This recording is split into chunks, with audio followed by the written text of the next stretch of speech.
Welcome to Dave Talks Ball on this November 18th, 2024 episode, folks. Is it just me? I was sitting here when I was getting my notes ready for this. Is it just me, or is it wild that it is already November 18th, 2024? That is just wild to me. Just absolutely wild across the board. Maybe it's because it's my firstborn's birthday this week on Thursday. That could be it. Or it's just amazingly how fast college football season just goes every year. It feels like August, fall camp creeps by, July creeps by. And before we know it, it's Labor Day weekend, then we blink and it's Thanksgiving. We have a few games left. Thankfully for the 12-team playoff, we have more games. We blink and it's gone, folks. But again, I'm your host, Dave Shoemate, coming at you here from Dave Talks Ball every Monday and Thursday night, 9 p.m. Eastern. Coming at you live, folks. But what did you think of Week 12? I mean, don't doubt the dogs. Don't doubt the dogs when they're back into a corner in their own backyard, which is Sanford Stadium. Shane Beamer is the Eli Drinkwitz monkey off his back. Barely. Florida and DJ Lagway make Scott Strickland look like a really smart guy after announcing Billy Napier's return to Gainesville in 2025. We'll see how that goes. Just for now, he looks smart. Texas holds on in Fayetteville. Wasn't pretty, but he holds on. College basketball well underway. We had phenomenal matchups Friday through Sunday. I will go over them. Right now we have Auburn, North Alabama, I think starting about an hour in the Neville Arena. And then we currently have Arkansas Pacific going right now. Let me actually check that score for you right now. I was watching, it's like a 10-point lead. 44-37 start of the second half right now. Again, Arkansas has overall it's kind of left something to be desired at times this year on the hardwood. It's early though. It's early. We got to get out of our college football goggles at times, even myself at times, and not overreact to one game. I think we all do it. All us big college football, college basketball fans. It's a weird transition. Like I say, you always judge college basketball by a regular season and then a tournament grade. You got to give two separate grades. You can't just do one big grade for a whole season because it's so long. And when you get in the NCAA tournament, 68-team tournament, single elimination, you have one bad shooting night, you can lose. But we'll talk about college basketball Friday through Sunday's action. What does the road to Atlanta look like right now? It actually looks pretty clear skies with no rain, honestly. As long as there isn't some random pop-up storm, we don't have some cold front coming through. I know I'm throwing a bunch of weather analogies, but I mean, it's pretty clear, and we'll discuss it. Then what are the ceilings and floors for all six playoff teams? I'm going to rank 1 through 6, the ceilings of the 6 teams that are in playoff contention, and then I'm going to rank the floors 1 through 6. And they're going to be a little different. So when I'm saying 6, I'm talking about Texas, Georgia, Ole Miss, Alabama, Tennessee, and Texas A&M. I'm sorry, South Carolina fans. I'm not putting you in this just because I don't think you're going to make the playoffs. That doesn't mean I wouldn't rank you in the top 6 right now in the SEC. So don't get up in arms about that. We're just talking about the true playoff contenders. So I'm going to rank the ceilings and floors of those teams. Then we're going to do, as we always do, a little Week 13 look ahead. But first, what did we think? Let's move to it. What do we think of the LSU uniforms that dropped this evening? Just 5 o'clock, randomly just dropping it out here. See if you guys can see that. This is from LSU's football account. It says, got some new golds for this Saturday night in Death Valley. Huh. What do we think? I think it all depends what the top and pants looks like. If it's gold, and gold, it's going to look like a mustard bottle, folks. I'm just telling you, it's going to look like a total mustard bottle if it is gold tops, gold uniforms, and gold pants. It's just going to be, let's call it space paint. I think we're talking in our SEC Unfiltered group. I think they go white. We all kind of agreed on that. White tops, maybe white pants. That would actually look decent. So I saw some people wanting the purple pants. Be a lot. I saw somebody posted a picture, though, back from the Jared Gennardo days in the comments from, I think, the Independence Bowl. Here we go. Here's what the yellow on yellow would look like with the white pants. Boom. I think it's from a Jerry Gennardo Independence Bowl. I can't tell you who the opponent was. It's probably the mid to late 90s. But that's what it would look like right there. That looks like a half of a Heinz mustard bottle to me right there. I think you got to go white. You got to go white hat, right? You got to go the white top. Right? You got to go the white top, gold top, white pants. Now, again, people are going to give them hell. Is this what Brian Kelly's trying to do to distract from what's going on? No. Alternate jerseys are planned way in advance by the equipment staff, the administration within these college athletics departments. So this isn't Brian Kelly's thing. I'm sure he approved it or gave the nod probably over a year ago, probably in the summer, maybe in the spring when they were trying to figure out. Usually these teams don't do alternate uniforms in these massive games. And to be fair, Vanderbilt's a lot better than everybody thought. But when they were looking at the schedule going in, they probably had them like everybody else, 0-8, 1-7 heading in the league. So this isn't a Brian Kelly distraction thing, folks. This is planned way in advance. But I'm genuinely curious in the comments tonight, folks. Tell me what you think about this jersey. Tell me what you think about this jersey design right now. Yay, nay. Let's rank it 1 through 5, guys. 1 being the most hideous thing you've ever seen. 5 being, hey, they need to change that uniform full time. What are we giving that? We do count halves. We'll be 3.5. Y'all just give me what you think on that. But let's get right to it. We're going to hop right into the week 12 that was. Georgia controls second half against the Tennessee Volunteers. What do we think, folks? Georgia get the 31-17 win. Look, I said anything I believed in college football going into last week. If there was one game all season I was going to bet that I was really confident on, it was Georgia's season on the line, backs against the wall, in their own house against an offense and Josh Heupel, the Josh Heupel offense. That Kirby Smart and Glenn Schumann just know how to tame. It is. And I saw Joe Clapp mention this, and I just want to say this because I'm going to put it in the chat. Let me try to find it.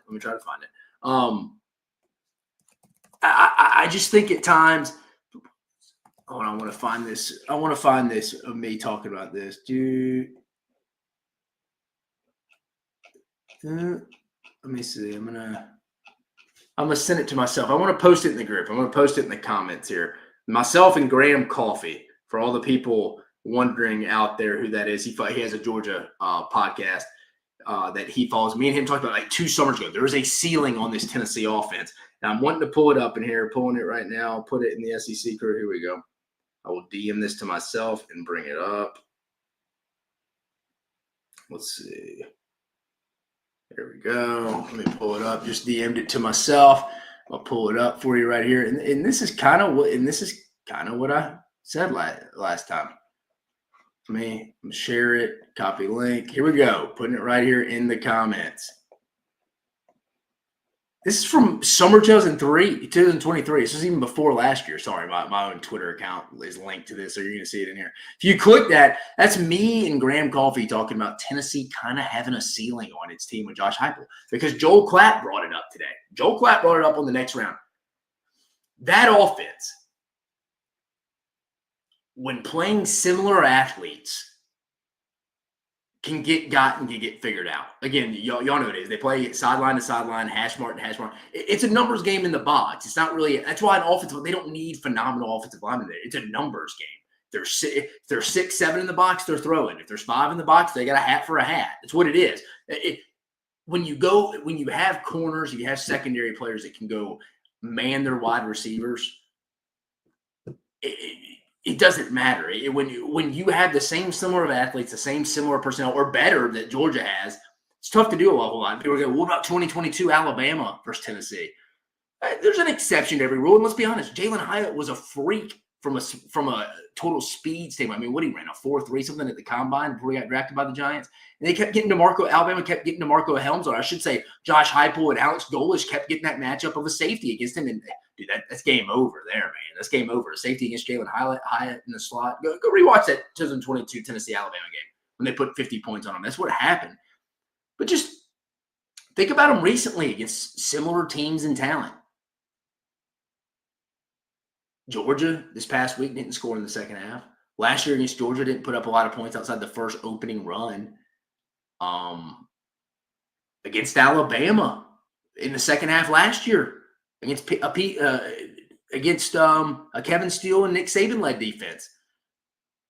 0 points in the second half when they had a 13-point lead. Struggled on the road at Florida last year. Granted, Cooper Mays was out, but still. This year against Alabama, you don't score in the second quarter. In the first half. You're down 7-0. You don't score at halftime in the first half. This team can go cold at times, and Georgia has their number. Georgia has them figured out. Often, it is what it is at this point. It's not a theory. They have them figured out. Glenn Schumann and Kirby Smart have Josh Heupel figured out offensively. Like I mentioned, Josh Heupel in road games, South Carolina 2022, Florida 2023, Alabama 2023, Missouri 2023, Arkansas this year, Georgia this year. Josh Heupel in that offense, when they go into hostile environments against other pretty good teams that are on similar talent playing levels or playing fields, he struggles. And it's not a shot to Josh Heupel. I think the floor for Josh Heupel is 8 at Tennessee, and I think the ceiling's 11 every year. I just don't know if his style of play is fit to go win a championship. I think he struggles to decide what he wants to do offensively when he has a really good defense. He's not used to that. When they were at UCF with Dylan Gabriel and all them and Mackenzie Milton, they had better talent than everybody in that league outside of Cincinnati. It was what it was. I'm not going on some rant against Tennessee. That's just why I was so confident Georgia would win this game. Give Georgia's offensive line, after giving up multiple sacks, tackles for loss the week before against Ole Miss, didn't even give up a single sack against Tennessee. The big donut, the big goose egg, folks.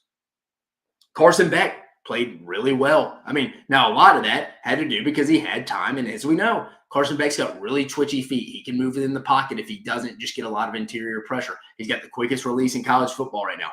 I'm not really overly sold on Carson Beck as an NFL prospect. I don't think if I was a GM, I would waste a pick on him. It's not a shot towards him.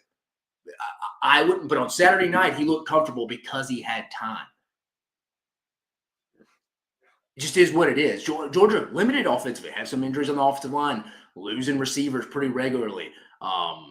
Running backs are down outside of Nate Frazier. I'm hearing Roderick Robinson will be back, though, at some point. But overall, I mean, the tight ends, everybody, we were so used to seeing Brock Bowers for years. Oscar Delp had 4 receptions for 56 yards. Ben Yursak, 5 receptions for 51 yards. People don't know him. He's the Stanford transfer. It was a pretty good day for the tight ends for Georgia. I mean, like I said, Carson Beck, 25 for 40, 347, 2 touchdowns. And the beautiful stat you always love to see if you're a coach, I said it earlier, the big goose egg, the big donut in the interception category, folks. Georgia gets it done, not shocked. I think this is just a tough spot for Tennessee. They were getting Georgia. They would rather have Georgia beaten Ole Miss rolling into this if you really asked them. That's nothing. A lot of people I don't think would have won the other night in Athens. So not a penalty to Tennessee. But where does Georgia go from here? Georgia's done with conference play, folks. They get UMass at home. UMass just fired Don Brown today.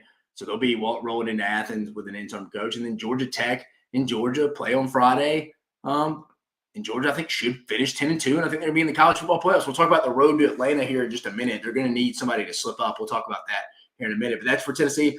For Georgia. For Tennessee, they get UTEP at home this week and then finish at Vanderbilt. Can they go 10-2? I do think they're going to need some help, but 10-2, another phenomenal. Even if Tennessee misses the playoffs, another great year for Tennessee. Josh Heupel has them going in the right spot, guys. Don't get me wrong.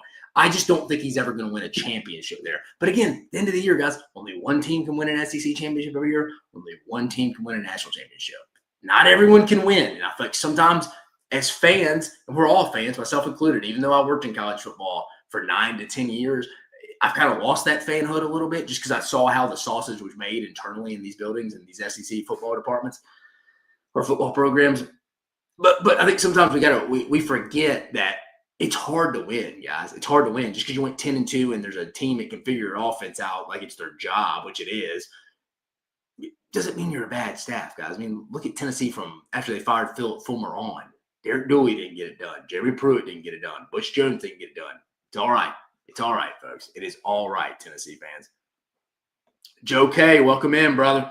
Georgia punched a ticket to the CFP. Alabama has to lose to Oklahoma or Auburn for Georgia to play in the SEC championship. Do Georgia and Ole Miss benefit by not being in the ship? Well, I'm going to circle you back here, Joe, when we get back to talking about it. But I think you do bring up a fair point. Do they? I mean, I don't know. If you win the SEC, you get a bye and you get the top 4 seed. I will say, though, the best seed's going to be, like we've said all year, is going to be 5.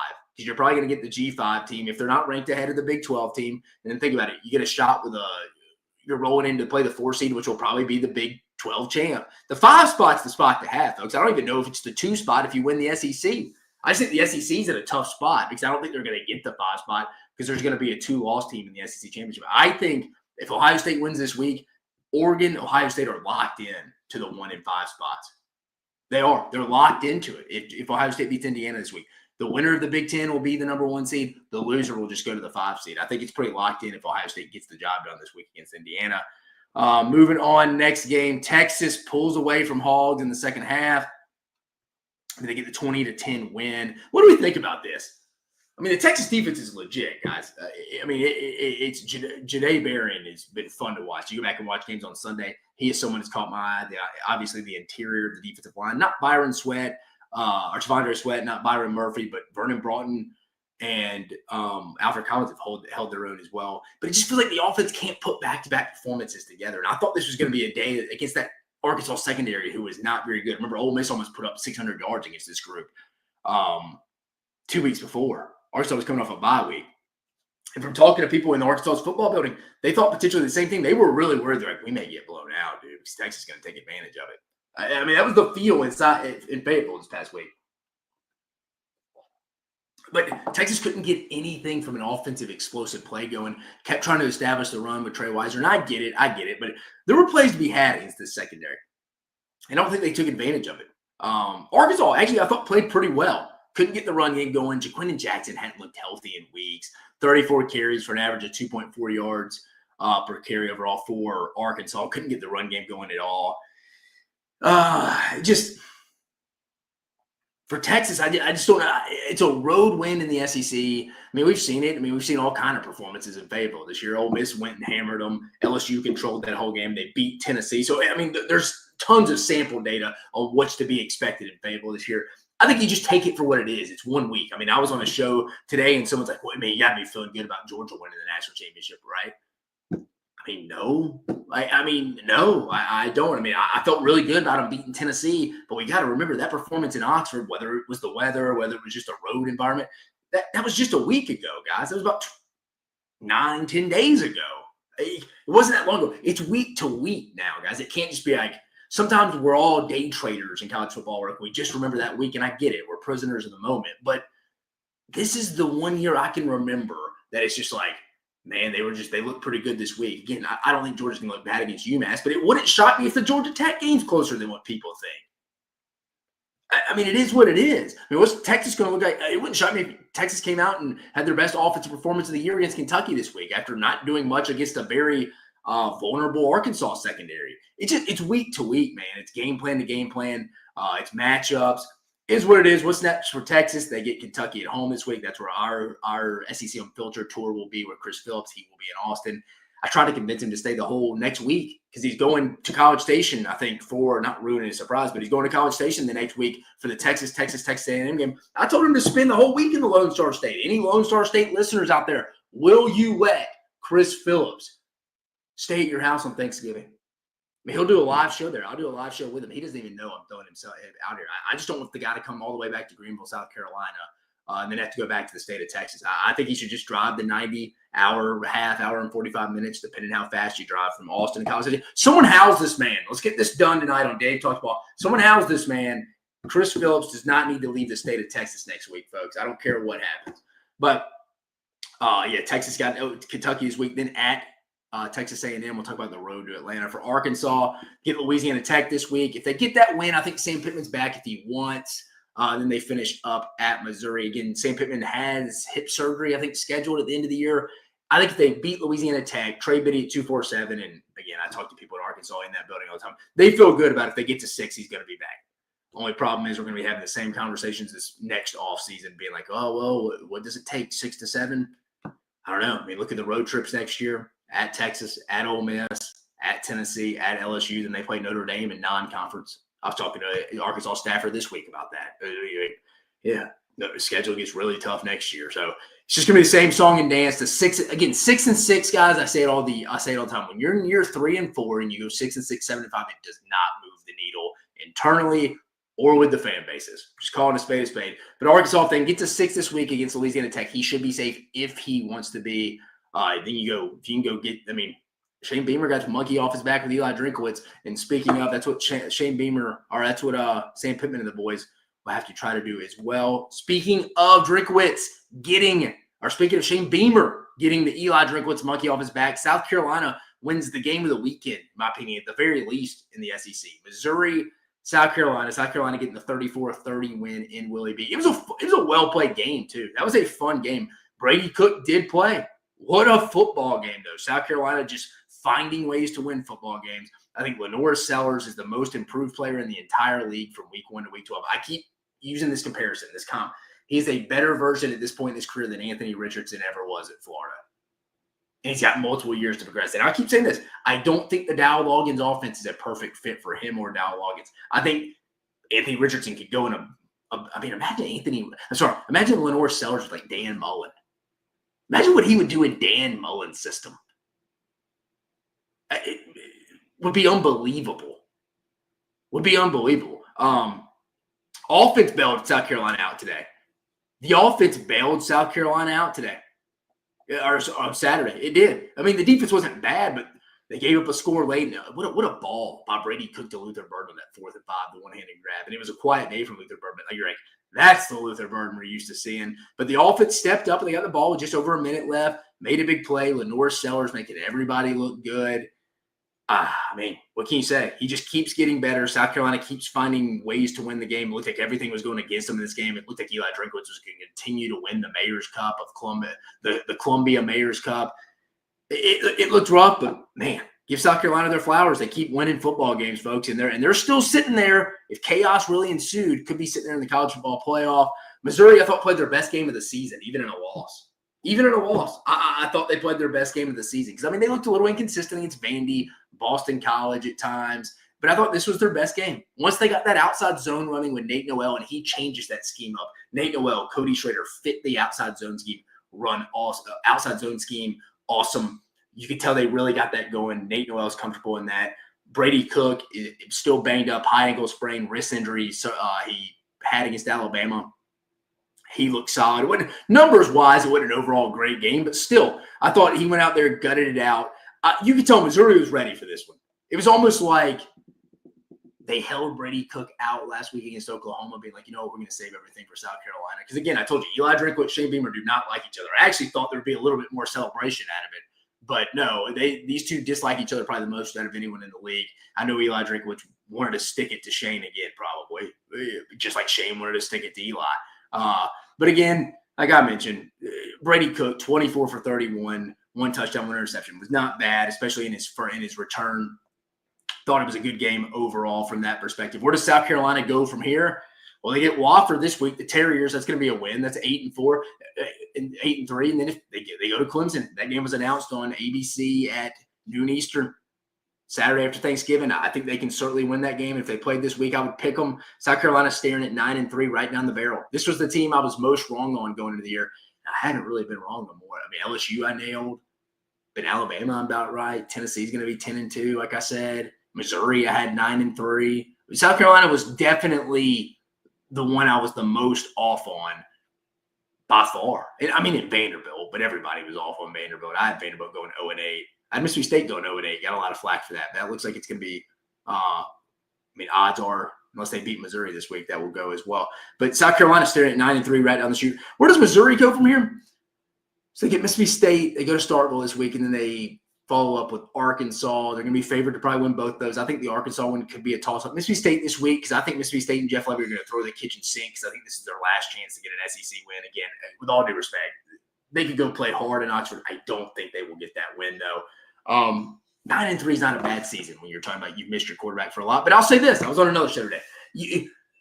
What game did Missouri lose that they would have won with Brady Cook? Now, you could have said that if they lost to Oklahoma, but they still won that game with Drew Pine. So other than that, they didn't really – is the Alabama game closer? Yeah, absolutely. But I don't think they win it. I think the record's still the same with Brady Cook.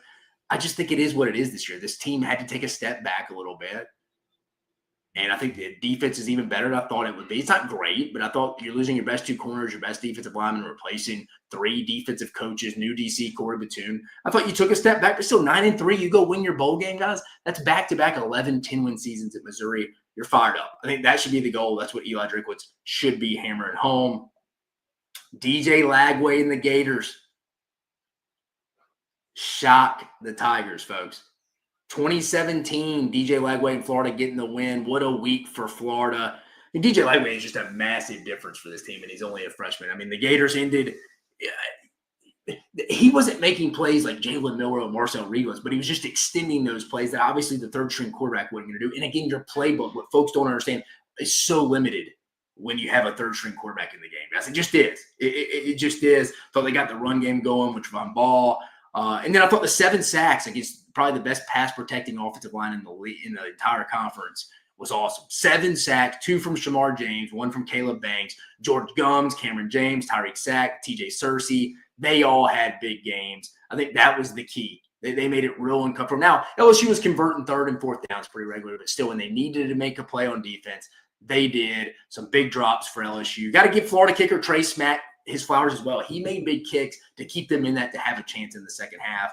I think for LSU, this is a weird, I saw Cole Kubelik mention it, kind of a statistical anomaly, really, for the loss. They outgained Florida, outrushed Florida, doubled time of possession, fewer penalties, better on 3rd down, and they lost. Again, I didn't think LSU people are going to be like, oh, after the Alabama game, they quit. I don't think it was that. I really don't. Excuse me, I had to get my shameless plug. Ghost Energy, guys. Pretty good. You probably get them as a sponsor, honestly.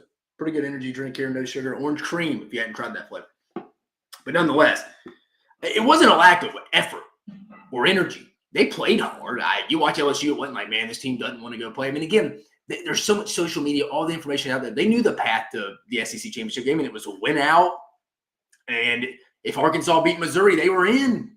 That wasn't that far-fetched. Now, it's a hindsight 2020, it's over now. But I think they just didn't execute, and they've been the same LSU team we've seen all year. Very inconsistent. The offense won't commit to the run, even though it's there at times.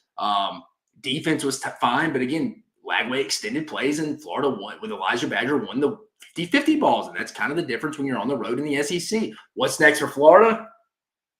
Get Ole Miss at home this week. We'll look ahead to that one. And then if they beat Florida State, guys, they beat Florida State. Gators are bowl eligible. 6-6. We said he keeps his job. How about Scott Strickland doubled down on that, baby? He was sitting on 18, and he said, hit me at the blackjack table, and he flopped a 3. Now, that 3 is being turned over right now. You go lose to Ole Miss and Florida State, nobody's really fired up about it. But you just go beat Florida State, play respectable against Ole Miss, that 3, you hit 21, you're beating that dealer, though. But he hit on 18. Scott Strickland hit on 18, folks. What's next for LSU? They host Vandy in the gold uniforms. I mean, I think more people will be intrigued to see, do they go the mustard bottle, which I'm going to give them the benefit of the doubt. They're not going to go that. I bet they go white tops or white helmet, gold jersey, white pants. Again, for the people that did not see it, let's pull it back up in case you've been living under a rock here the last few hours. Let me share my screen here with you. This is what LSU football put out right before the evening. Again, this is not a distraction from Brian Kelly. This has been planned for months. Anyone who's ever worked in athletics departments know you just can't put together a gold uniform in a matter of 48 hours just because they lost to Florida. They never wear these. This has been planned. Look who they are playing. Again, I predicted Vanderbilt 0-8. Scott Woodward and LSU's administration probably picked them to go 0-8. It's the Vanderbilt game at night. They knew this is – you don't usually do alternate jerseys against your big team. This would have been embarrassing if they did this against Alabama a couple of weeks ago and then got skull dragged like they did. But, what are we thinking about this uniform, folks? What are we thinking? Again, I said put in the comments 1 through 5, 1 being you never want to see the uniform again. 5, you would change it to let's do 10 actually, 1 through 10. 1, you would never want to see that uniform again. You wouldn't piss on it. It was on fire. 10 would be let's make this our full-time uniform. Me, it just doesn't scream LSU to me. LSU screams yellow helmet, gold helmets, white top, gold pants. It just doesn't scream LSU to me. I don't even mind when you throw in the purple uniform every now and then, honestly. Gold, I don't know. It's not bad. Just doesn't, just doesn't scream LSU. Just doesn't scream LSU. Nothing wrong, nothing bad. Just wanted to talk about that. The rest of the SEC before we get to some comments. 548 of you out there listening right now. I appreciate every one of you guys. Let's get to the rest of the league. We had Alabama getting the 52-7 win over Mercer. That was a pretty good job. Saw a lot of walk-ons. I thought Austin Mack and Ty Simpson, the 2 backup quarterbacks, looked pretty good. In case both, I think it's going to be a battle in the spring between those two. Again, a lot of football left to determine if Jalen Milroe will be back next year. Bama gets a big 52-7 win. Texas A&M like to stretch the field. They really wanted to test Marcel Reed and Connor Whitman's arm here, specifically Marcel Reed. He threw it 31 times. They didn't really try to get the run game going.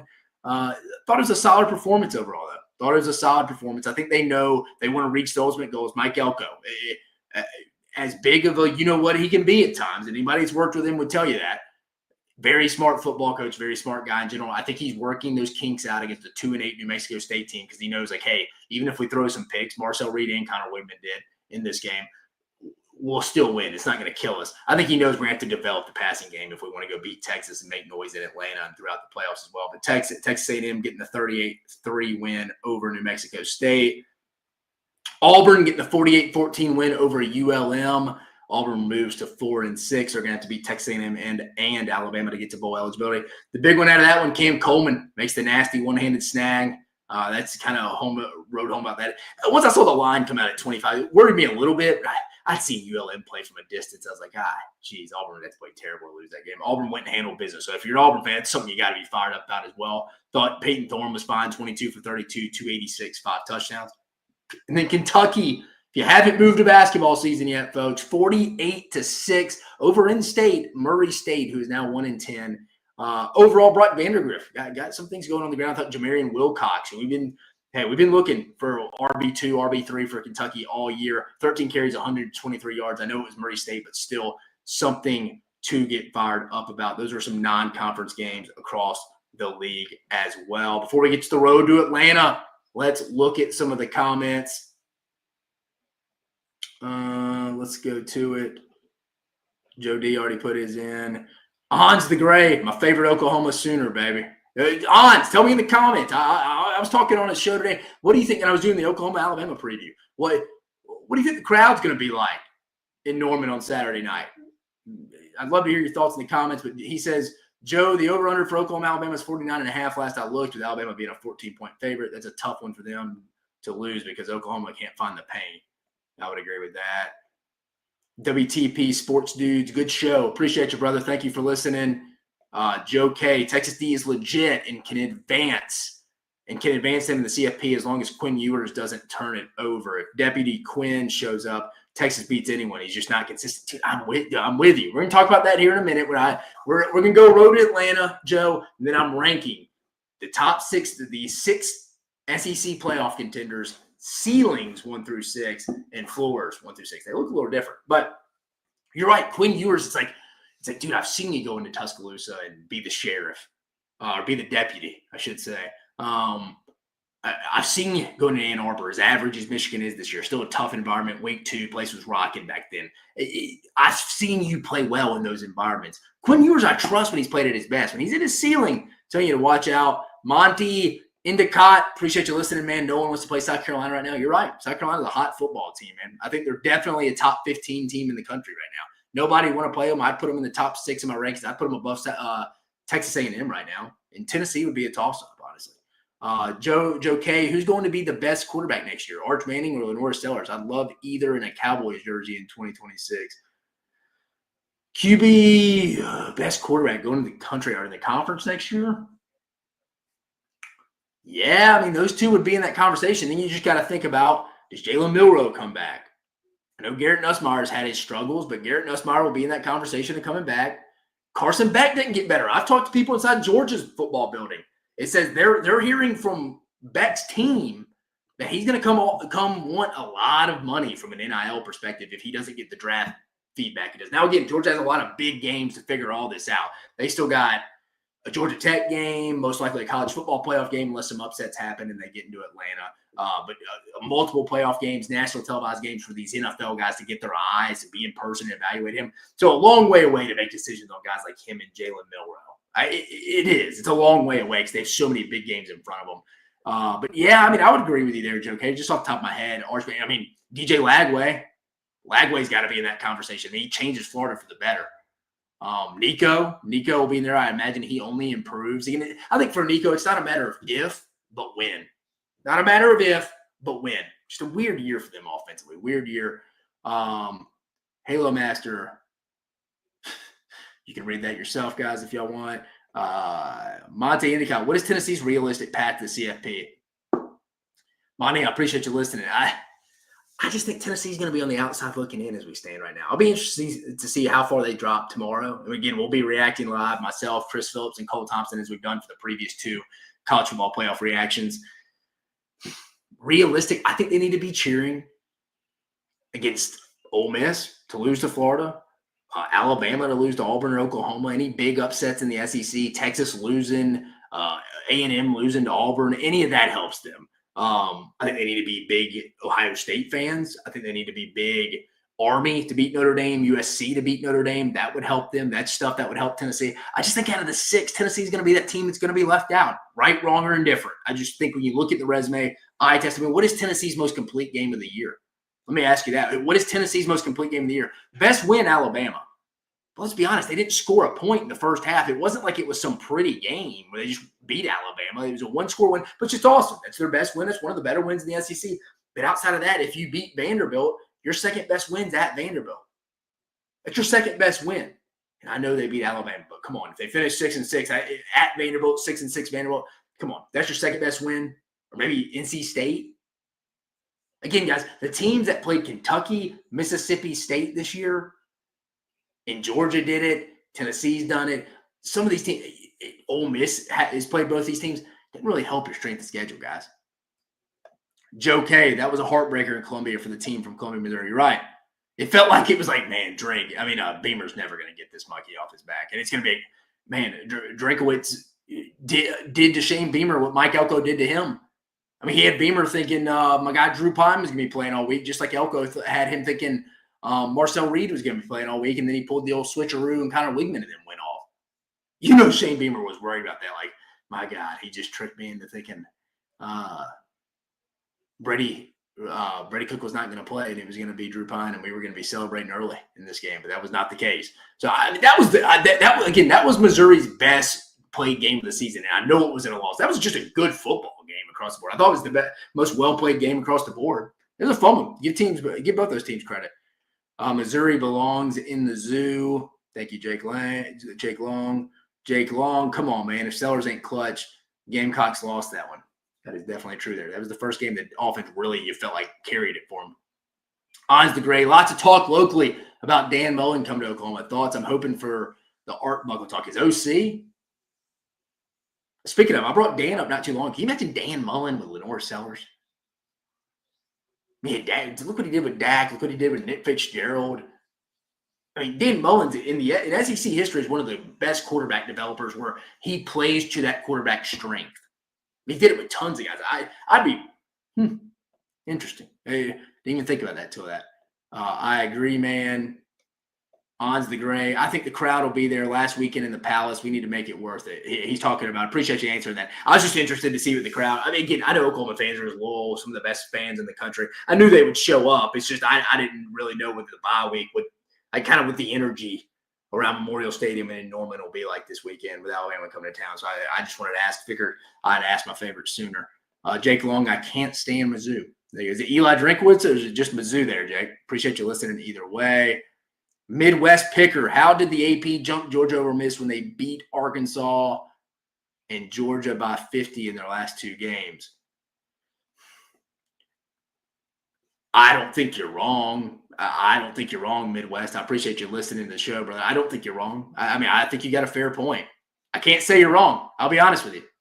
I don't think the AP's wrong either. I mean, Georgia has better wins, and I know head-to-head matters, but I think you're right too. I think you got a case. Because I think Ole Miss is probably playing it. We'll talk about it. Ceiling floors. I'm about to rank them here after we get to the road to Atlanta. Monty, he's back. If SMU wins the ACC, do they get two teams in with Miami? I think the ACC is down to one, my man. I think it is. Mr. Bucknuts, just on time. Who's going to the SEC championship? The road to Atlanta is right after this comment.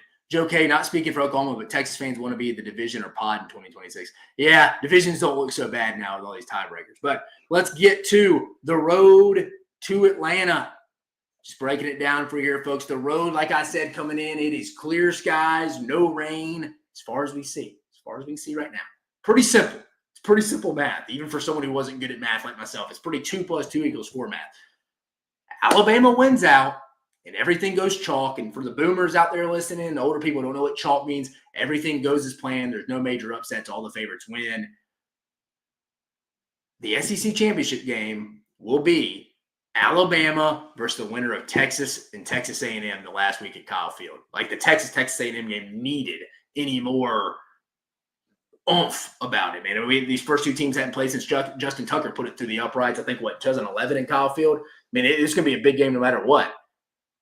But now, SEC championship berth on the line, Texas A&M playing for their college football playoff lives, makes it even bigger. Now, if A&M were to lose at Auburn and actually A&M. Like everybody was getting on Texas A&M's ass about losing at South Carolina. No, that was just a tough SEC road game against a team that's probably going to go win at least 8 games, if not 9. I think South Carolina would beat Clemson if they played tomorrow.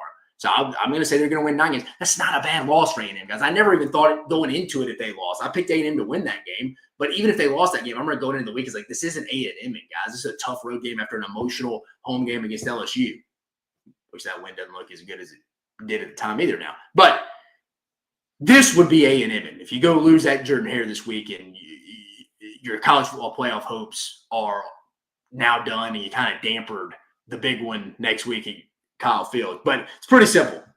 Alabama wins out, they're in against the winner of Texas A&M. If Alabama wins out and A&M were to slip up in Jordan-Hare this week, where the line, 2.5, 3 last time I checked, we'll talk about it here in a minute. If they lose to Auburn and then go to Kyle Field and beat Texas the next week and give Texas is 10-2 at that point, and A&M would be done for the SEC race, it would be Alabama, Georgia. So that's your 2 scenarios. Odds are it's going to be Alabama versus probably the winner of Texas A&M. If Texas A&M were to slip up to Auburn this week and then go beat Texas in College Station, it would be Georgia. So Alabama looks like they got the best shot as long as they don't slip up. Remember, their 2 next games are at Oklahoma this week on Saturday night, and then Auburn, and it was announced that game's at 3:30 p.m. Eastern, and the Texas A&M Texas game will be the night game, which we all expected there. So the SEC, the road to Atlanta looks pretty simple to me, folks. I mean, it's not really anything too wild. I don't think. Mr. Bucknuts, Ole Miss and Bama are the cream in the SEC, in my opinion. I think that's a fair statement. Texas beats A&M, they in. Yes, if Texas beats A&M, they're definitely in the SEC championship and the playoffs. On's the gray. I'm all for the 14 pod system. Yeah, we could. Phil McIntosh, remember that God loves you and Jesus gave himself for you, John 3:16. Thank you, John. Thank you, Phil McIntosh. Appreciate you saying that. Too bad, Mr. Bucknut, bad. Too bad Bama don't play Ole Miss. Yeah, that'd been a fun. I'd lean Ole Miss probably wins that game right now. That'd be a hell of a matchup, though. You're right. Those two you could rank them the top 2 teams, and you get no argument from me in the SEC right now. All right, that's the road to Atlanta. Let's do a little ceiling floor. Let's see how y'all like this exercise, guys. The playoff contenders, ceilings, and floors. So I'm going to rank it 1 through 6. Remember, I'm just doing the playoff. Sorry, South Carolina fans that are listening. These are the 2 loss and 1 loss teams, with the only 1 loss team being in the league, Texas. So if some crazy things happen, South Carolina, we'll go redo this segment for you. But right now, I'm talking Texas, Ole Miss, Georgia, Alabama, Tennessee, and Texas A&M. I'm ranking them at their best, their ceiling, 1 through 6, and then at their worst, their floors. So let's get right to it. We're starting off with ceilings. Coming in at number 6. The ceiling. This is when they're at their very best, comparing them to the other 5 teams in this contention. Texas A&M. You saw Mike Elko this past week. He started stretching the field vertically against a New Mexico State team, knowing that if they did make some mistakes and turn it over, it wasn't going to cost them this game. But he knows, because he's a smart enough football coach, they want to go beat Texas, go reach their ultimate goal, win the SEC, go to the college football playoff. They got to stretch the field vertically. It's just the way college football is now. I think you saw South Carolina. There's tape. I think Marcel Reed being the full-time quarterback, it's kind of like Vanderbilt. There's some tape out there now. These coordinators talk. They know how to defend this. I think that ceiling 6 out of these 6 teams. I just think it is. Number 5, Tennessee, again, hasn't played a complete game all year. Again, what is their most complete game? NC State? I even think people who wear the brightest orange glasses would tell you Bama was a win, but it wasn't necessarily pretty. Again, you got blanked in the first half against the defense who'd been struggling at that point. Now Alabama's been turning people over like it's their job here recently. Number 4th in turnover margin, but still, I think Tennessee, though. I mean, I like the defense. That travels. Again, didn't produce any sacks this past week against the struggling Georgia offensive line. That just shows you college football is week to week, folks. Changes game plans. Matchups matter. I just don't trust the Tennessee offense. I mean, outside Dylan Sampson, if he went down, and that's why I'm saying Tennessee needs to find an RB2. If he went down, Tennessee would be up, without a paddle. They'd be up shit creek without a paddle, folks. Again, I just don't have a lot of faith in this Tennessee offense dropping balls. You saw Dante Thornton. Nico's been inconsistent. The offensive line. Only thing I trust, Dylan Sampson. I think they're at 5. Call me crazy, folks. Call me crazy. Georgia, right now, ceiling. I think they're the 4th best. Again, The tight ends got into it. Oscar Delp, Lawson Lucky, Ben Yurson got into it this week. They played good. Offensive line played well, but they're missing some outside weapons. Dylan Bell a little banged up. Arian Smith's going to have to step up. London Humphreys. I just don't really like the weapons on the outside. I think the offensive line's a little inconsistent. Carson Beck's inconsistent. I think the defense has some holes at times on the back end. If Georgia's not playing at home, it scares me. It does. I think this is Georgia's lowest ceiling since Kirby Smart outside of his first year in 2016. I think it is. I really do. I don't see this team still winning a national championship. On Sunday Fun Day yesterday, Chris Phillips was talking like, I'm back on the Georgia train. I was like, I'm not right now. I got to see it again. I mean, Tennessee came out and hit them in the mouth 10-0 right off the bat. Just Tennessee left some meat on the bone and let Georgia at home back against the wall. Best adjustment coaching staff in the entire country, definitely the SEC. That's Kirby Smart, Glenn Schumann, and them right now. I thought Mike Bobo had a good game plan going against Tim Banks. I don't know. I just don't think the ceiling's that high for this team right now. Maybe that changes just how we see it right now. Number 3, Alabama. I think their ceiling is what you saw in that first half against Georgia and what they did in Baton Rouge against LSU. And thank God LSU was not wearing those gold uniforms that time. That would have been an all-time, put it in the Lavore, whatever people say. That would be an all-time embarrassing game if you were wearing an alternate uniform that one. Conversation for another day. But Bama's ceiling, when Jalen Milroe's incorporated in the run game, he's coming off a bye week. He's as healthy as he can be. Bama's ceiling's through the roof. They're taking a ball, they're having takeaways at an alarming rate for other offenses. I mean, they're 4th in turnover margin now, man. I think they have 14 interceptions in the last 4 games. It's unbelievable. They are forcing turnovers. They're bend but don't break. They're not just stopping the run. They're not getting you 3 and out, but they're forcing turnovers. And when Jalen Milroe is running the football and a factor in the run game, he's hard to stop. Add on Jeremy Bernard and Ryan Williams on the outside. I like Alabama's ceiling. Texas, 2 guys. I said it. I've seen Quinn Ewers in these big game environments. I've seen him in Tuscaloosa. I've seen him in Ann Arbor. I've seen him in the college football playoff. When Quinn Ewers is comfortable playing his best, I think Texas, and I mean, by process of elimination here, you know who number 1 is. I think these 2 teams are 1A, 1B when they're playing their absolute best. I think the Texas defense is legit. It's legit now. Has it been overly tested? No, but we're in week 12, guys. Going on week 13. We're in week 13. We just finished week 12. They are a good defense, and it's the best they've had under Sark. Again, I love Jedi Barron. I love going back and watching his film on Sundays after games. Texas, if they could get the run game going, I'd probably move them to number 1. I just don't know if they'll get it going, but I do. I trust Quinn Ewers because I've seen it. I've seen a proof of concept, him winning big games in hostile environments and in neutral sites. I think when it really gets going, this Texas team is really good. Number 1 right now, call me crazy, the Ole Miss Rebels. You got Jackson Dartnado coming into his own, Dart Vader, whatever you want to call him. I know Cole made that name up for him. I had a couple Ole Miss buddies text me about that. Dart Vader, 3rd year in the system. They're getting Trey Harris back this week, Juice Wells, Caden Prescore, and Daquan Wright, sorry. Ulysses Bentley, the offensive line, played pretty well against Georgia. They're rocking and rolling. Jordan Watkins. They have a lot of weapons. Ole Miss does. The defense, you heard Kirby Smart say it's probably the most talented defense they've played. I think it is, man. Princely U on the outside there, Jared Ivey, Centurion Perkins, JJ Pegues. They have dudes, Pooh Paul, the highest graded linebacker in college football. They have dudes on that defensive front. Trey Amos, John Saunders in the background. This is one of the best Ole Miss defenses of all time, definitely in my lifetime. I think when Ole Miss is playing their best, they have the highest ceiling in the league right now. So ranking 1 through 6, ceilings, before we go to floors, coming in at number 6, Texas A&M. When they're playing their best, I think they're the 6th best team out of these college football playoff contenders. Tennessee comes in at number 5, Georgia 4, Bama 3, Texas 2, Ole Miss 1. Let's go to floor. Let's rank it starting at 6. Lowest floor when they're playing their worst. I think it's Tennessee. Again, I haven't seen a complete game by Tennessee this year. I've seen it from the other 5 teams in this. I saw it at A&M against Missouri. That's why they're at 5. I haven't seen a complete game from Tennessee. I've at least seen a complete game by Texas A&M here against a solid Missouri team. That was when Brady Cook was healthy. Number 4, Georgia staying right there in that thick in the middle of it, that 4 spot. We've seen it. It's been ugly before. Kentucky, Auburn in the first half, Alabama in the first half. I mean, Tennessee in the first quarter. Ole Miss. Their floor can be bad this year, guys. There's no denying that. So I think Georgia is at 4. Bama. And again, until South Florida went below 500 last week, Bama had not played a team with a losing record. That is the only team on their schedule They had played with a losing record. South Carolina and Vanderbilt helped Bama. Bama has not played bad teams this year. They have the best resume by far out of the 6 teams. They do. They do. The best win, Georgia. Second best win, LSU on the road. Oh, and they got a win against a 9-3 team, most likely against South Carolina.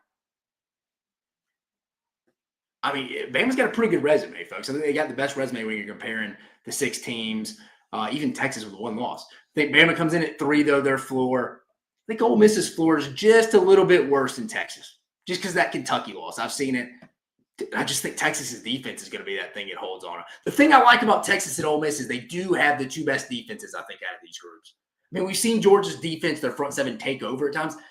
I don't trust Jonell Aguero, the star, the nickelback, whatever you want to call him, consistently. I still think they have some holes in that back end. I still think you can get the guys like C.J. Allen and Small Munden with eye discipline at times. I think overall Texas has the lowest floor, Ole Miss the second lowest floor. So ranking the floors, Tennessee coming in at 6, A&M 5, Georgia 4, Alabama 3, Ole Miss 2, Texas 1. I just want to do this exercise, see what y'all think. Y'all tell me where I was right, where I was wrong, who you think it is. Let's go to the comments. Midwest picker, Bama and Ole Miss may meet in the playoffs 9 versus 8. Yeah. If Bama made it to the SEC championship game and lost, Bama's probably in that 8-9 spot. I would agree with you.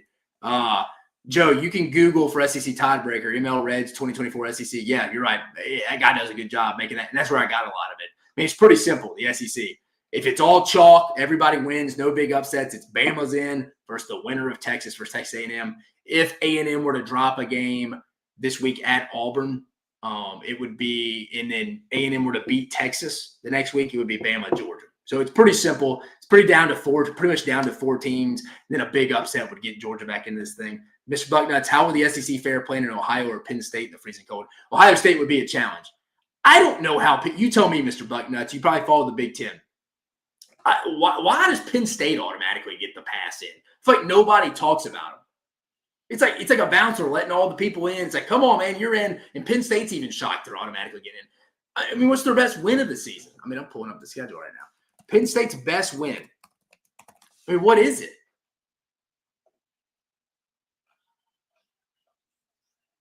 I mean, at West Virginia, who may be below 500, probably Illinois, the 21-7 win against Illinois. Maybe at Wisconsin. I mean, Wisconsin took Oregon down the wire last week. I don't know. What's their best win? I mean, the only team they played Ohio State, and they blew the 10-0 lead. I mean, I don't really know what Penn State has a lot to hang their hat on. They're getting in, folks. If they win out, as long as they end up beating, as long as they don't slip up at Minnesota and Maryland, which, I mean, at Minnesota could be interesting. They're in. They finished 11-1. They're in. Mr. Bucknuts, Buckeyes versus Rebels for the Natty. See that? Mr. Bucknuts, the name. Yeah. I don't know how Penn State gets a pass. But moving on, let's do a little SEC basketball review, guys. We're starting to get in the midst of it. I know a lot of people won't start following college basketball until we're in January, but you know what? This guy does. I'm your lead college basketball analyst here at the SEC Unfiltered. We're going to talk about it. My favorite week in the entire week is next week. It's each week, guys, along with college football rivalry week. It's phenomenal. It's better than Master Weeks, guys. I don't care what people say. Let's just review some of the week that was quickly because there were a lot of them. Bama dropping the game at Purdue at Mackey Arena, 87-78. Alabama just didn't shoot well. Shot 11% from 3 in the first half. Mark Sears, Grant Nelson did not play well. Purdue only turned the ball over 3 times, shot 56% from the field. I mean, they have 2 of the best guards in the country in Braden Smith and Fletcher Lawyer. So as to be pretty, I actually thought this was a very well played game. Similar to how I thought the Missouri-South Carolina football game was played well. At Mackey Arena, second longest winning streak in the country. It's going to be a tough game for Bama no matter what. Bama, as bad as they played in the first half, it took a Fletcher Lawyer fadeaway 3 to put Purdue up 2 at half. But I think overall, Nate Oates has kind of got to figure out, hey, with Cliff Amori, the Rutgers transfer, can't stay on the floor because he's in foul trouble. You got to have help to double the big man when Grant Nelson's at the 5 spot. He just can't do it right now. I mean, the Trey Kaufman-Wren kid for Purdue went for 26 points, 8 boards. I mean, even Nate said post-game he didn't think their big guy could do that to him. So they're still learning the roster. This roster is going to be fine, folks. It's going to be fine. I just wanted to put that in there as well, bring that up. Bama's going to be fine. They got a big matchup on Wednesday that I will be going to. It's in Birmingham. Illinois comes to town, Legacy Arena. I'll be making the short 2.5 hour trip over there to watch that basketball game. Bama's going to be fine, but tough loss early on Friday. Also, we had some good matchups on Friday. We had Florida getting the 87-74 win over Florida State. Shouldn't have been that close. Walter Clayton Jr. went off 25 points. Florida just looks like a big physical team, dude. Against a bunch of offensive rebounds. Defense should be much improved this year. I thought it was a big win for Florida. It's a solid, not great Florida State team. I thought Texas A&M was the big winner of the weekend. Winner, chicken dinner. 78-64 win over Ohio State. Ohio State beat Texas to open up the season, last Monday in Vegas? I mean, it's like the Trey Johnson show, and no one else helped him out. But Ohio State got a big win. South Carolina fans will remember Michie Johnson's on that roster. But I thought Texas A&M at Reed Arena, they needed it. Typical Texas A&M game. After the first 5 minutes, they controlled it, dominated the glass, dominated on the defensive side of the ball. Wade Taylor, 15 points, a couple guys in double figures. That was a big bounce-back win for A&M and Buzz Williams after a disappointing opening loss to UCF. They got that back. Georgia, Mike White gets the 77-69 win over Georgia Tech in Atlanta on Friday night.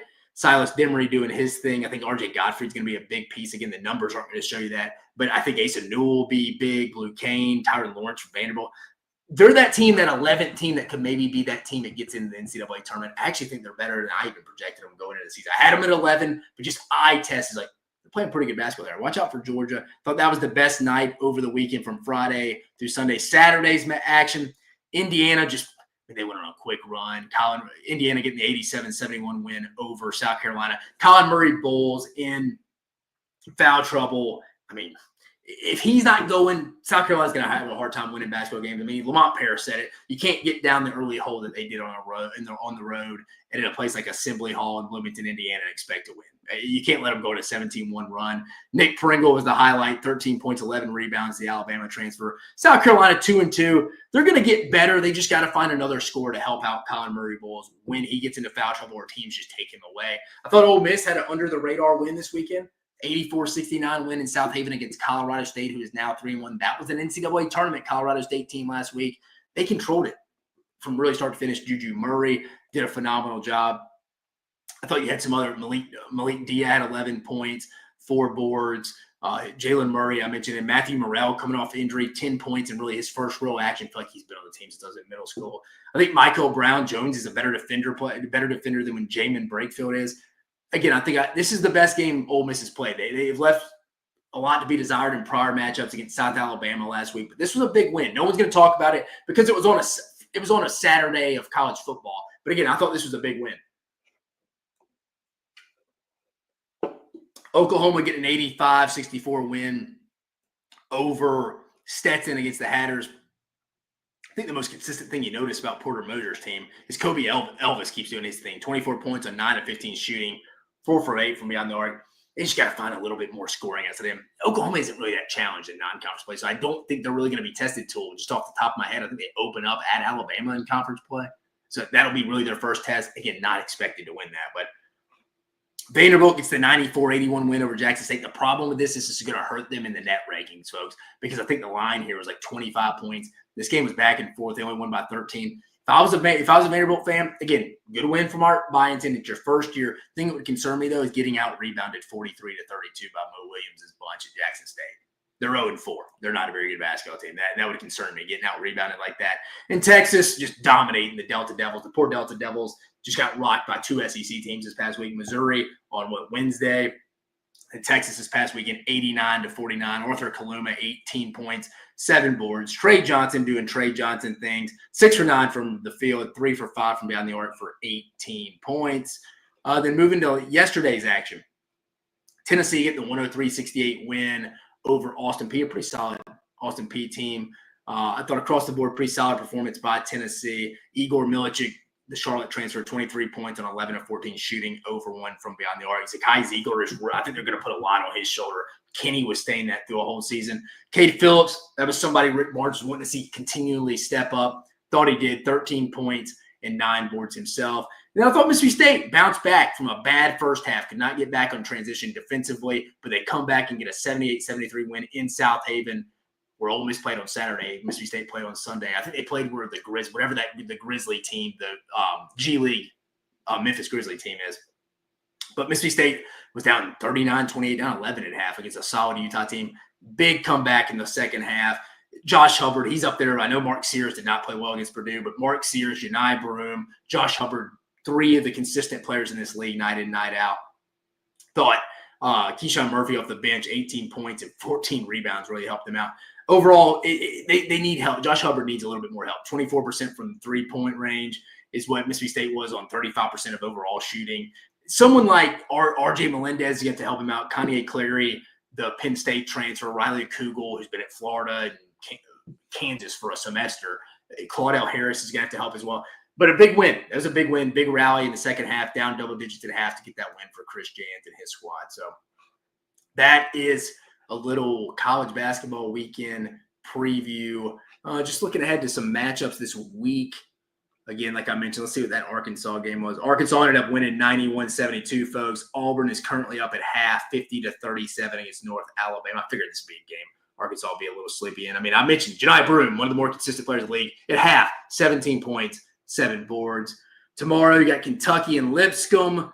You got Florida A&M at Florida, Alabama A&M at Georgia, Charleston Southern at LSU. On Wednesday, you got Southern University at Texas A&M. I mentioned I'll be at this one on the SEC Network. Number 25, Illinois, heading to Birmingham in the CM Newton Classic to face Alabama.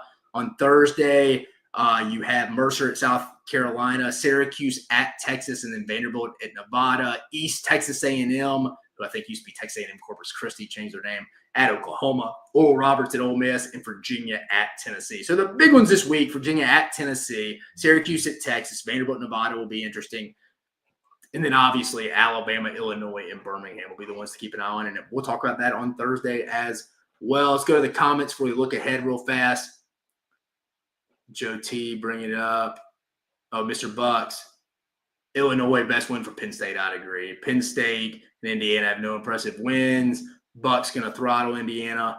Longhorns play Syracuse and Brooklyn on Thursday and probably Texas Tech on Friday. Texas fans will get a better idea what we got. You're right. They need to win one of those games, Joe, just because then Ohio State, I know it's week one and you're in March or game one in March. I didn't even think about that one, but still you want to go get that one back. Like A&M after losing to UCF needed to go get that Ohio State win at home this past Friday. I feel like Texas at least needs to get one of those, starting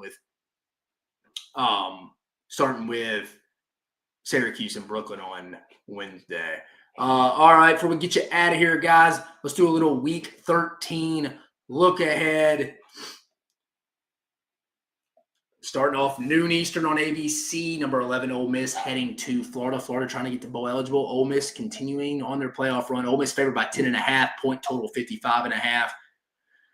How do we feel about this one, folks? I mean, I think DJ Lagway gives them a chance in this one. If it was at night, you maybe feel a little better. Ole Miss coming off a bye week, which they needed off that emotional win against Georgia 2 weeks ago. It'll be an interesting game here. Very interesting game. I think 10.5, maybe a little much. I mean, it's always funny. You feel a little bit better about games on Monday than you do Thursday. Like I heard Greg McElroy today saying, he's like, if he had to pick today, he thinks Vanderbilt beats LSU. But he's like, my opinion on Wednesday, Thursday may change. Feel the same way about this. I don't think Ole Miss is going to lose, just depending on how close this will be.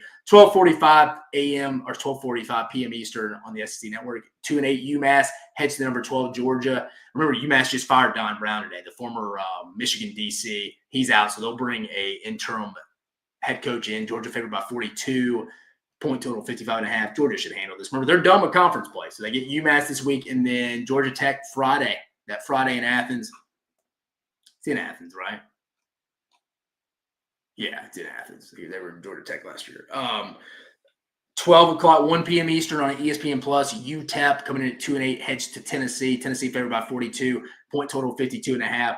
Tennessee just needs to get out of this one healthy. Go take care of business. Get some guys out. Let's get healthy rolling into that Vanderbilt game. 3:30 p.m. Eastern on ABC. Kentucky heads to Austin. That's where Chris Phillips and the SEC Unfiltered Tour will be. Texas favored by 20.5. Point total on 47.5. Again, it's week to week. I could see Texas coming out and having their best offensive plan. I mean, I think Texas wins this game. It's just don't look ahead to that. For Texas and Texas A&M this week, do not look ahead to that matchup next week. 4 p.m. Eastern on ESPN+, 5-6 Wofford heading to Williams-Brice Stadium to face the 21st ranked Gamecocks. No line. South Carolina should handle business for a big one in Clemson next week. Louisiana Tech at Arkansas at 4 p.m. Eastern on ESPN+. Arkansas favored by 23, point total 49.5. Arkansas trying to get that 6 wins. Get to 6 wins. If they get this, I think Sam Pittman's fine if he wants to be. They lose, It's not going to be good, folks. Not going to be good. 7:30 p.m. Eastern on ABC. Number 10, Alabama heads to Memorial Stadium in Norman, Oklahoma. Alabama favored by 14, point total 47.5. I asked Ons the Gray what the crowd will be like. I imagine a little bit on edge, but again, Sooner fans are loyal. They will be there for the last game in the Palace of the 2024 season. Alabama, again, we've seen them at times.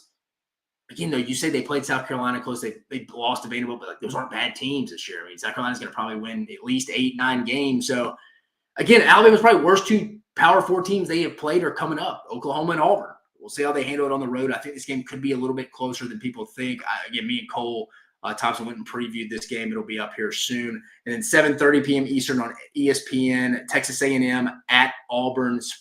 Current line, A&M favored by 2.5, point total 47.5. That concerns me, that line, if I'm an A&M fan. Can't be looking ahead, A&M. You can't be looking ahead. Hugh Freeze is looking for that signature win this year. I think DJ Durkin's one of the more underrated coordinators in the league. He's put the blueprint out on how to stop Diego Pavia and Vanderbilt. I know that was in a loss. They only gave up 17 points and lost 17-7. This game worries me. It worries me. Because Auburn fans are going to show up. They know they need a big win. If they could get to 5 wins and then head into Iron Bowl with a chance, they'll take that. Better be careful here. I'll give you my prediction on Thursday. And then finally, 7:45 p.m. Eastern on the SEC Network. Vanderbilt at LSU. LSU wearing those gold unis. We don't know what the tops or pants are going to look like or even the cleats. But LSU is favored by 7.5 right now. Point total 54.5. Who knows, man? Vanderbilt coming off a bye week. Last time Vanderbilt came off a bye week, they had a great game plan. They beat Alabama. This is on the road at night at Tiger Stadium. It's not going to be your traditional night game. But does LSU cover this? Does LSU even win straight up? I mentioned Greg McElroy's leaning Vandy. I kind of do too right now. I don't know how I'll feel on Thursday when we get to this show, though, guys. But this is the total toss-up kind of to me of the week, in my opinion. Vanderbilt, LSU. That's the toss-up to me. But I will give you my prediction come Thursday on that one, folks. But, guys, I appreciate you joining us tonight. We will be back on Thursday at 9 p.m. Eastern Standard Time Zone. Dave Talks Ball, guys. We covered a lot. We reacted to all the Week 12 action across the board. We talked the road to Atlanta. Seems pretty 2 + 2 equals 4. Bama wins out there in. And if it goes chalk this week, it's going to be the winner of Texas for Texas A&M. If Texas A&M were to drop it, remember that line at Auburn this week, it's only 2.5. They were to drop it, then beat Texas. It'd be Bama versus Georgia. Again, if Texas wins out, they're in. Bama wins out, they're in. It's pretty easy right now. Playoff contenders, ceilings and floors. Interesting rankings there. I encourage you to go back and watch that. And we talked some SEC basketball. Bama dropped one to Purdue. I thought Texas A&M was the big winner over Ohio State. Ole Miss got an under-the-radar win against Colorado State. Then we previewed this week. Big matchups, Bama, Illinois, and Birmingham. I'll be there Wednesday night. Syracuse, Texas, Virginia, Tennessee this week. We got some good matchups. But, guys, I appreciate you joining us, guys. Don't forget, this episode brought to you by our buddies over at Prize Picks. Go to prizepicks.com. Use code SECU at sign up to get $50 instantly get $50 off instantly when you play your first $5 or more lineup, guys. But I appreciate you joining us tonight. Again, I'm your host, Dave Shumate, joining you here from Dave Talks Ball every Monday and Thursday night at 9 p.m. Eastern. Before we get out of here, guys, go to the YouTube channel, go like, subscribe, hit that notification bell. Go follow us on all social media platforms at SEC Unfiltered. Go follow me at Mock 10 Sports. But for myself, y'all have a phenomenal rest of the week. Can't wait to see you on Thursday.